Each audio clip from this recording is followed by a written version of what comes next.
All right. We are back here at Song of the Day, coming to you from the Rock Cave. I'm your host, Mark Pierce. It's Friday. You know what that means. Say it with me. It is Octane Friday, and that's when we kick it up a notch. Hope you're all doing well today. It's been a week since we had an episode. I told you guys, in case you missed the memo, we are hit and miss here right now. We are very sporadic on episodes, very few next week, but we are going to be back in the saddle come May. Don't fret, don't worry. I know you guys are like, wow, man, where's the Rock Cave this morning? So many of you, millions of you just wondering, waiting, worrying about what's next. And I got plenty of stuff coming your way. I've been paying attention, and there's plenty of good music coming your way. So stick with me because we will be back at it. But Octane Friday, we love Octane Friday, and Paul Chabot, my Octane Friday wingman, has been talking to me about this, and I was like, you know what, we're covering it today. So we're talking about the band Extreme today. Thank you, Paul. Extreme, who remembers Extreme? If you're my age, you all know who Extreme is. And as soon as I said Extreme to my wife Sarah, she started belting out their ballad in pretty good fashion, okay fashion. But anyway, Extreme putting out a brand new record, and then same lineup from the original lineup, which is awesome. And that's what we're talking about. We're talking about they released 3 singles so far. So let's talk about that for a second. Extreme, Boston band, 1985. Huge in the late 80s, early 90s. They sold 10 million records, of so many records, and just basically on one song for the most part. But these guys really did a lot of good work. And their record in 1989 started things off with them. They had that. So they kind of suffered a little bit with song titles. Mutha, M-U-T-H-A, so 90s. Don't Want to Go to School Today, and that's 1989. Kid Ego, Play With Me, again. And then they put out Extreme 2, which is where they really took off. Porno Graffiti in 1990. Decadence Dance, of course, was good. Wholehearted went to number 1. If you don't like what you see here, get the funk out. I said I would never sing, but that was season 1 too, and now I'm a singer in a rock and roll band. Thank you, Moody Blues. And that was awesome. And of course, More Than Words went to number 1, and that was just all over the place for so long. We couldn't even hold on to that Single. Remember Singles? And everyone would walk in and say, I want that new Simon and Garfunkel song. So I hear Simon and Garfunkel are back in business, and I want that one. I want their new song, More Than Words. And then they would buy that cassette or a CD, and then they would take it home, and they would get all these other songs.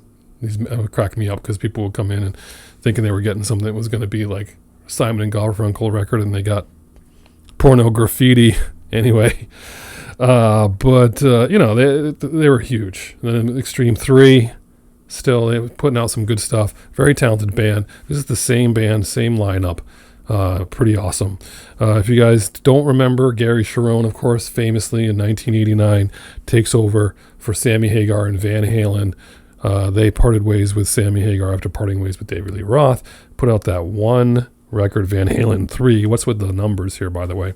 Which by itself, standalone, a good record. Should have been a great record. If you just took the name out, very respectable. Very good record, but they just shouldn't have called it Van Halen, and you would have been fine. That aside, again, they put out a couple of records. So this is number 6. Their new album is number 6, and it's called Extreme 6. So they have a 1, 2, 3.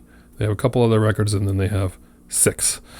Very talented band, like I said. Pat Badger, Nuno Betancourt, Gary Cherrone, Kevin Figueredo. Did I say that right? Anyway, Nuno is very talented guitarist, and he's done a lot of work with a lot of other people, including working in 2009 on Rihanna's album. It's pretty amazing.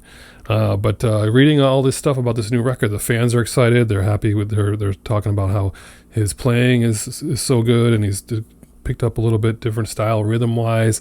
But they're really excited about these singles from Extreme. There's going to be 12 tracks on this record coming out in June. I think it's June 6th. June 9th. 6/9/23.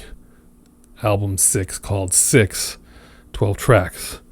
But their singles, Rise, Paul sent to me, and then Banshee, and then #Rebel. The song is called with the hashtag Rebel. And you got to give it a chance. You got to check it out. I mean, these guys are tight. Gary Cherrone said, with Extreme, there's always a lot of passion and a little piss and vinegar. But this is some of the best stuff we've ever written. And they're touring. They're touring with Living Color.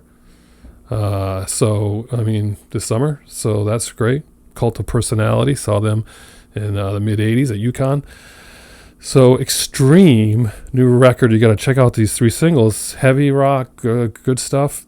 It's new music for you today on Octane Friday. Rise, Banshee, and Rebel. Tell me what you think. Are you ready for new music on Octane Friday? I usually lob you guys softballs. And you'll get plenty of softballs, but not today. You're getting some new stuff. And it's extreme. It's Extreme Octane Friday. Like I said, I don't know if you're going to get an episode this weekend. You definitely won't get them next week. Stick with me. We'll have stuff coming down the pike. Plenty of new stuff. Plenty of stuff for all you guys. Plenty of classics. I'm not going anywhere. We'll get there. So appreciate you guys sticking with me and listening. Octane Friday. Come on. Pump up some Extreme if you want to get to some of their old stuff. If you don't like what I said here, get the funk out. Have a good one. Have a good weekend. Whatever you're doing, I hope it involves music. And as usual, I'll catch you on the flip side.